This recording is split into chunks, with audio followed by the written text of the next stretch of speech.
Ya hicimos los escándalos de el gobernador Pedro Pierluisi. Y ahora le corresponde a usted como pueblo no quejarse, sino estar pendiente. Pero mucha gente se desconecta y no recuerda, especialmente con una campaña de farándula que ha hecho Jennifer González y la ha hecho súper bien. El mismo publicista de Maripili, de Beatriz Rosselló, de la esposa de Santini, es el mismo que está ahora con Jennifer González. O sea, Carito Bermúdez es un as de la farandularización de las figuras públicas y esa es la persona que Jennifer González utiliza como su, ¿verdad?, persona de confianza. Así que vamos a hablar de los escándalos en la trayectoria de Jennifer González, que recuerde que fue presidenta de la Cámara de Representantes anteriormente, que fue representante cuando Julito Labatut, de hecho, dicho sea de paso, para allá cuando era presidenta de la Comisión de Gobierno de la Cámara, y es la ahijada política de Cucuz Hernández y Heidi Weiss, a quienes les dio contratos por casi 200,000 pesos a una y casi 200,000 pesos a la otra, en fin, básicamente casi medio millón de pesos entre las dos, ¿verdad? Sus aliadas en aquellos tiempos, cuando era presidenta de la Cámara. Y después se la llevó al Congreso, dicho sea de paso, en el caso de Cucuz Hernández. Cintia López Cabán, ¿estás bien? Bien, bien, aquí medio extraño porque estamos en un formato diferente. Pero nada, ok, Cintia, vamos al grano. Los desaciertos o los escándalos que vinculan a Jennifer González, los hemos estado investigando, tanto los de Jennifer González del gobernador que lo publicamos ya, el de Jesús Manuel y Zaragoza. Vamos con Jennifer González. ¿Cuáles son? Bueno, tú ya mencionaste uno y creo que es muy importante y es el motín que se formó en el Capitolio precisamente cuando ella hace un homenaje a una persona muy polémica que era el florista Julito Labatut. Tú sabes que ese día, o sea, se formó tremenda controversia, no tan solo eso, vimos las gases lacrimógenos, fue como un acto allí muy violento. ¿Por qué? Porque Jennifer González insistió en reconocer a la figura de Julito Labatut, que ha estado vinculado al asesinato de Carlos Muñiz Varela en el 79 y documentos divulgados por el FBI lo vinculaban a él con grupos terroristas. Así que eso es un poco también como ir molestando a los grupos que han venido denunciando. Tú sabes que esto es un asesinato que no está esclarecido y que ha habido mucha información que se ha ocultado, particularmente por las agencias federales.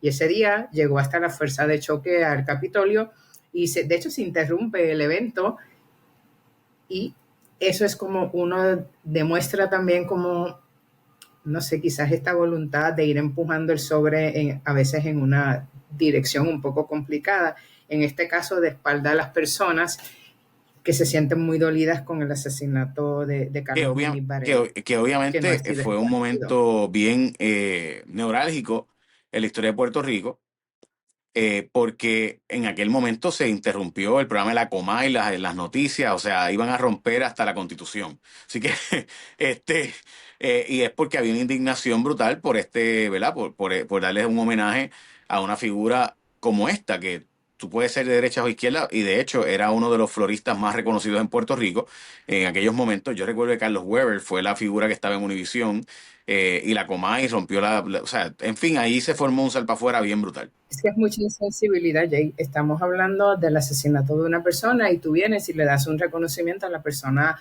que se dice que participó en todo ese proceso, en la organización No, fue y la en el persona clave, asesinato. O fue la sea, persona que le hizo el homenaje, o sea, la persona y fue Jennifer González. Y eso lo recordamos bastante porque las circunstancias fueron bien complejas. y un poco se demuestra la polaridad como entre las derechas y las izquierdas y la cuestión de ella de ir abrazándose. Sabemos que ella es republicana, como de ir abrazándose a esas causas bastante de derecha. Otra de las cosas que estuvimos investigando también, otra de los desaciertos es, ¿te acuerdas la emisión de préstamo que cogió para bajar el costo de la luz?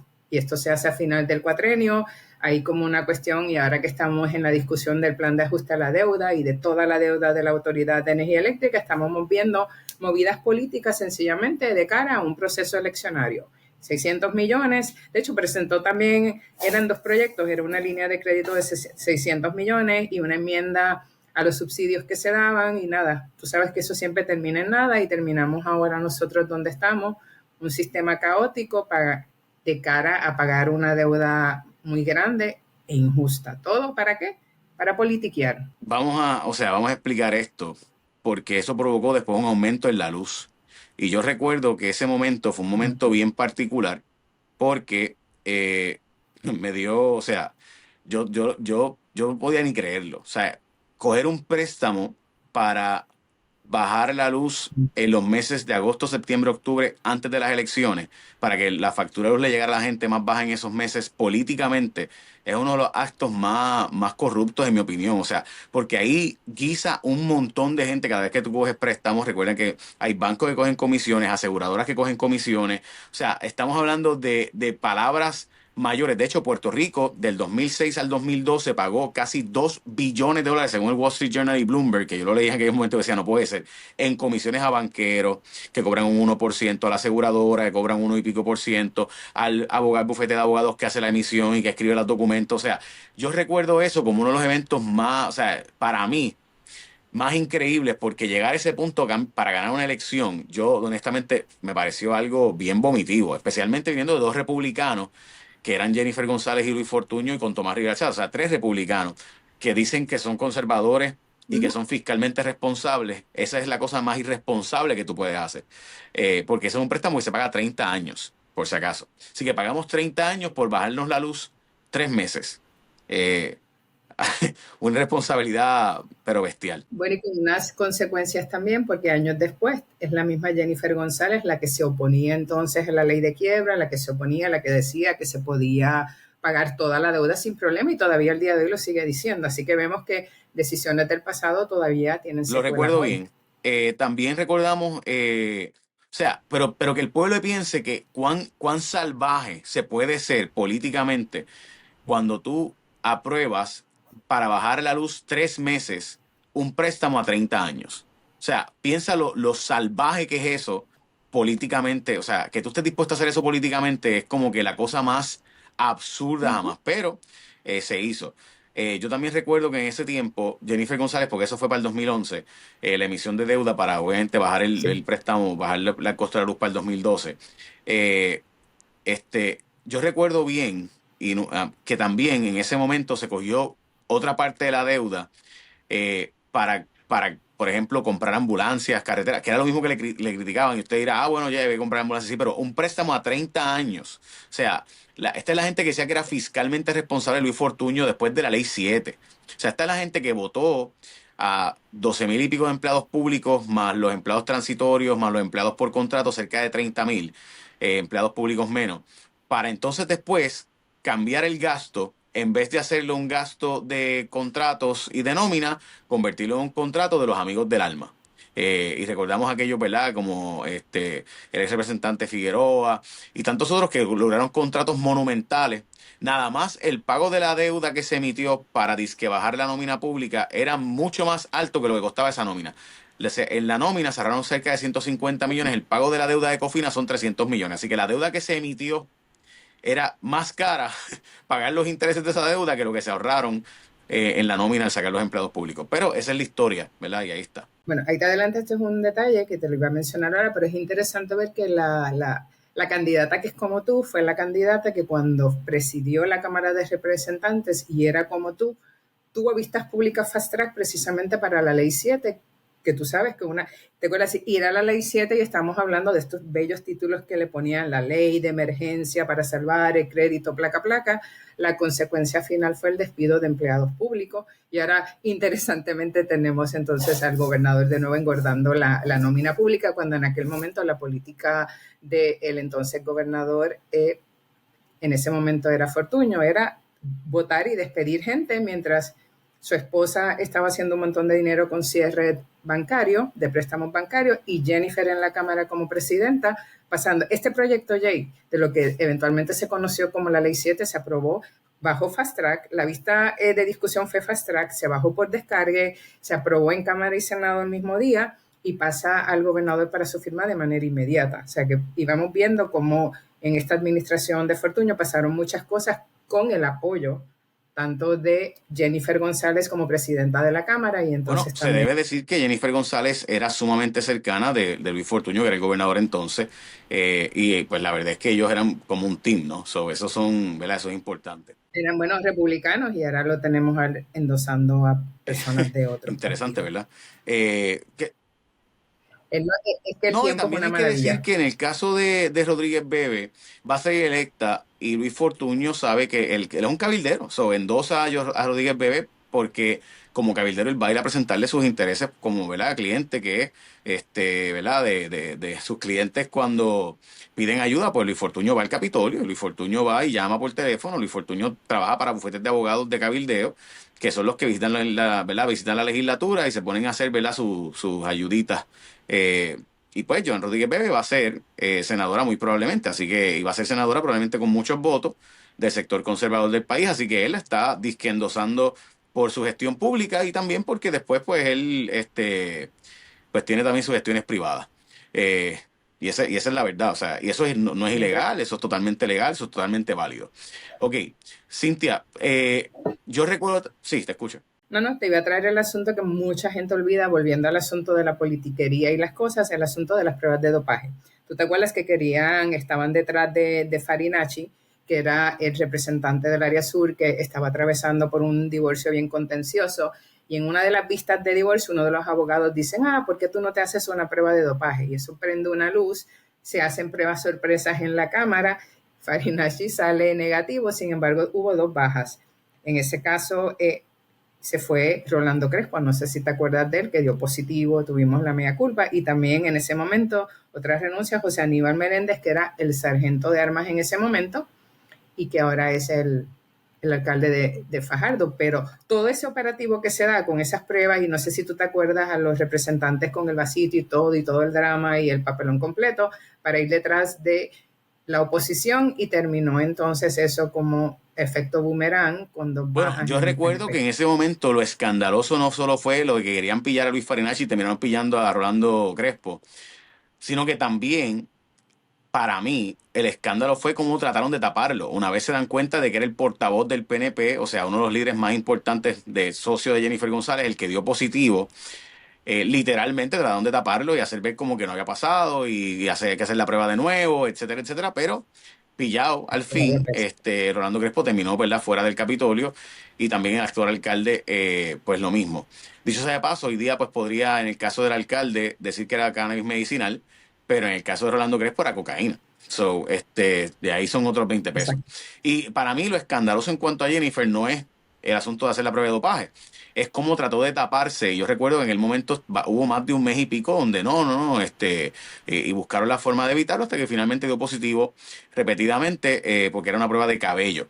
Y pues la prueba de cabello, pues, Exacto, se la hizo varias veces y entonces había como, no, es que inicialmente de hecho no se había dicho que era positivo, se dijo que tenía que repetirse la prueba, era todo este misterio en torno a un proceso que fue un proceso totalmente político para cargarse a la oposición y terminó nada, en un backfire bien feo para ella. Otra cosa que también quería traer, el asunto de la remodelación de su oficina. Estábamos hablando que cogió la emisión de bono un poco para intentar mejorar el camino de cara a las elecciones, porque recordemos que esto fue un gobierno bien antipático, el despido de empleados, no sé si tú te acuerdas que se fue un montón de gente que era del PNP, generó una animosidad y un malestar. Fortuño había ganado por más de 1 millón de votos. lo recuerdo bien y me parece importante recordar a la gente que Jennifer González había mandado, ¿verdad? La persona que es como tú y humilde y qué sé yo, se había mandado a comprar una guagua bien chulita porque Rivera ya tenía unas guaguotas allí y ella se mandó a comprar también la Suburban y las Yukones porque no podía tener un carro menos, ¿verdad? Del que Rivera Chat. Si ese pues fue, yo me acuerdo, publicó primera hora esa historia y decía, ¿de verdad pasó eso? Pues sí, lo busqué y recordé y ahí está. Pues Cintia, en cuanto a los próximos escándalos que queremos ¿verdad?, que se han dado, ¿cuáles más han pasado? Está lo de la remodelación, Jay, que una vez pierden las elecciones, lo primero que Jennifer hace, las elecciones se dan en noviembre y ya en diciembre está todo el movimiento y ella está con un sobrante de dinero de su presupuesto como presidenta, está remodelando su oficina y preparándose. Como va a perder la oficina grande, lo que ella hace entonces, va a ir no sé si la gente conoce que hay un edificio que se llama el Anexo, pues ella va para allá y decide arreglar su oficina para que esté en condiciones adecuadas para cuando ella entonces esté en la minoría. Porque ella es como tú, necesitaba mejorarlo y las historias del momento cuentan que era como el lugar donde más ruido se estaba haciendo, estaban demoliendo paredes, le estaban poniendo todo chulito porque pues uno tiene que tener Pues la cosa es dignidad en la que, minoría. ¿verdad? Y recuerdo que nada más el baño de Lourdes Ramos costó 50 y pico mil pesos, o sea, fue una cosa absurda en ese momento, pero pues la humildad, yo soy como tú, yo soy de Esa era la calle, marca yo que uso ya. Can-Am y Banshee y motoras y caballos, Caterpillar, pero pues tú sabes, pero sí necesito una oficina remodelada, justamente la remodelo cuando me va a tocar a mí, no se la remodelo a la oposición, no se la remodelé cuando estaban los populares, la remodelo cuando me va a tocar a mí, que perdimos las elecciones en el 2012 cuando Alejandro García Padilla ganó y la mayoría pues iba a cambiar a Perello. Ok, Y esto es a 3 semanas, Jay, que es que perdió y a las 3 semanas ya había todo un está todo plan. el De hecho, movimiento. Aquí es recordemos que en ese tiempo ocurrió caliente. el famoso escándalo de la superintendencia del Capitolio, que fue gente presa por la construcción y la doble facturación. Eso Ujú. realmente la superintendencia estaba con Rivera Chats, no se la podemos atribuir a ella, pero también eso pasó en ese cuatrienio y se supone que la Cámara y el Senado supervisen, ¿verdad? Ambos la superintendencia del Capitolio. Pero eso realmente es de Rivera Chats, que Y era el que estaba a cargo en ese cuatrienio. también tenemos el asunto de los contratos. Te habías mencionado a Zaida Cucuz Hernández y a Heidi Weiss, ¿no? Weiss, yo siempre lo pronuncio mal. Que eran asesoras muy cercanas de Jennifer González. Ya sabemos de Zaida Cucuz Hernández y cómo hace el libro y dice que Jennifer era una vaga y todas estas cosas, pero en el caso de Heidi, que era una de sus asesoras también cercanas, cómo olvidar el tuit infame aquel cuando dice que Michelle Obama era una mona y que debía irse a comer guineos. También tenemos entonces este otro tuit donde habla de promiscuo, asqueroso a Pedro Julio. O sea, vamos viendo un grupo cercano a ella que es un grupo racista, homofóbico y que no tiene ningún pudor a la hora de usar redes sociales. En un momento Heidi dijo que le habían de hecho hackeado la cuenta. ¿Te acuerdas cuando antes pasaba algo bien feo? No, es que me hackearon la cuenta.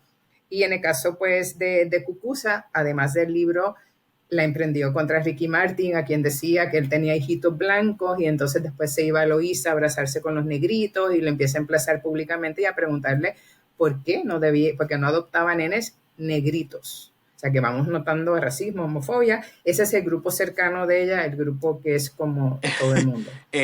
Ok, dicho eso, vamos entonces al próximo punto. De hecho, recuerdo que la mamá de Pedro Julio también salió en defensa de Pedro Julio. Y fue la que saca, ¿verdad? Que había una relación íntima entre Cucuza y Heidi Weiss, o sea, como si hubiera una homofobia de personas que son de la comunidad LGBTIQ, ¿verdad? Yo recuerdo ese momento.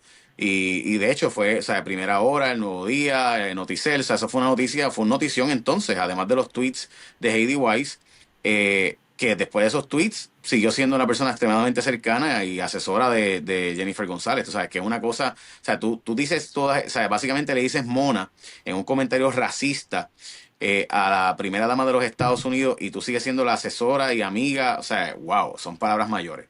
Pero pues, esa es la historia. Ok, próximo escándalo, presumo que vamos ya cuando era comisionada residente o todavía. Yo te iba a mencionar el asunto, algo más reciente, el asunto de los suegros. Quería básicamente plantearte el que para mí el escándalo más grande de Jennifer González y que en Puerto Rico la gente no comprende la dimensión que eso tuvo fue cuando se fue con los bonistas.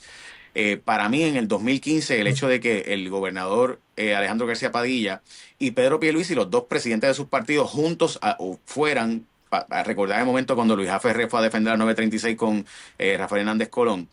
eh, ese momento fue un momento para mí bien brutal. O sea, eso fue para mí una bomba nuclear atómica, subatómica de hidrógeno. O sea, son palabras increíbles. O sea, porque es que tú tienes a la candidata a la comisaría residente y también a Ricardo Rosselló pidiendo que Puerto Rico no pueda reestructurar la deuda, que pues Puerto Rico la tiene que pagar toda. Eso fue un momento donde yo me quedé como que, wow, o sea, eso sí es venderse a los fondos buitres, porque los fondos buitres en ese momento estaban buscando la forma de que en Puerto Rico tuviera que pagarse la deuda, particularmente de GO, porque ellos compraron un montón de deuda de GO, del gobierno central. Y eso, o sea, la gente de DCI se hizo unas campañas extremadamente sucias y ver que Jennifer González fue la aliada de esos grupos, para mí al día de hoy es algo que simplemente me parece increíble que el país no lo recuerde. Increíble que el país no tenga una memoria histórica de que Jennifer González fue la que decía que toda la deuda se podía pagar. Al día de hoy, las consecuencias de esto son tan terribles que yo no entiendo cómo no es ni tema. Pero pues desgraciadamente así es Puerto Rico. Bueno, y la ironía que están haciendo esa campaña y una de las primeras cosas que hace Ricky cuando gana, y cuando gana él y Jennifer, es precisamente acogerse a la quiebra. O sea, todo aquello que ellos habían dicho que sí podemos, que esto no hay que hacerlo, tan pronto llegan, se le borra la memoria. Sí, o sea, literalmente ellos habían dicho que se podía pagar toda la deuda, de inmediato dijeron no podemos pagar nada Quiebra. y cogieron un break. ¿Sí? O sea, que están cabildeando en contra de algo y tan pronto los dos llegan al poder como un binomio, su primera es, ay, ay, y no hay una transición, no es como, fíjate, es que no sabía, no, pasó y como tú dices, pasa inadvertido. Sí, para mí eso es impresionante. Dicho eso, el tema de, de los suegros, a mí ese tema, honestamente, yo simplemente no entiendo a Jennifer, porque cualquiera sabe que esa querella la hizo Eliezer Molina. O sea, no hay aquí, eso fue Eliezer Molina que querelló varias veces. O sea, esto es que querían que hicieran. Y por si acaso no es tener una casa en La Parguera el problema.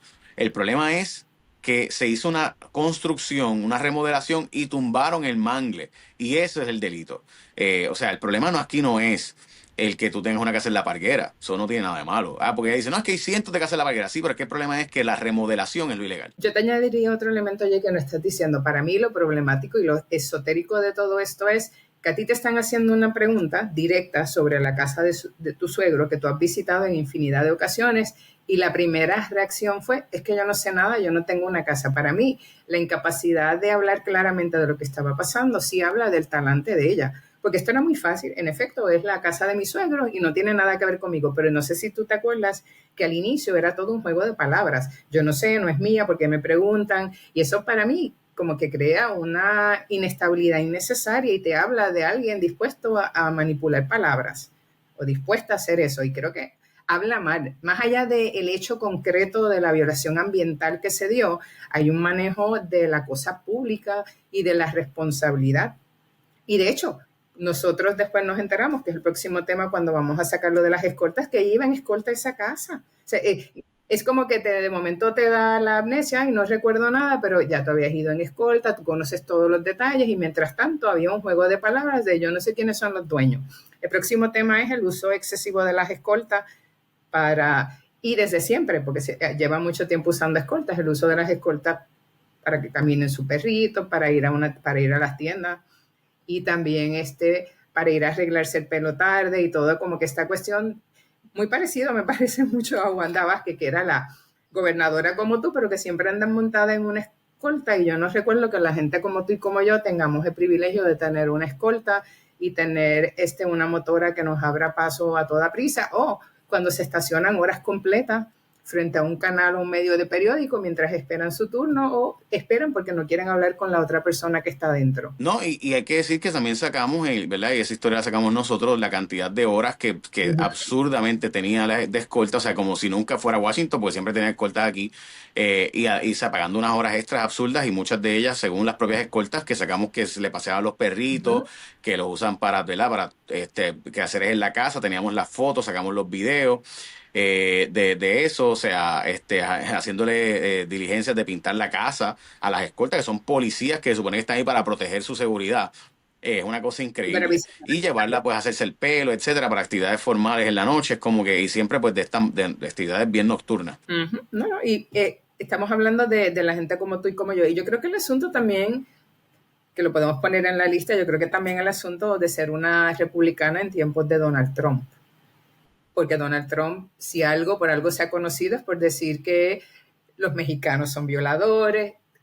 Cuando estaba Ricardo Rosselló decía que los puertorriqueños eran unos corruptos, los puertorriqueños y las puertorriqueñas. Tenemos la escena del papel toalla. O sea, ¿cómo tú te alías o cómo tú viajas ¿no te acuerdas? En el avión con Trump, una persona que consistentemente habla mal de los puertorriqueños y las puertorriqueñas, piensa que nosotros y nosotras somos unos pillos y unas pillas y que solamente nos pegamos de ese gobierno No, para sacar y chavo.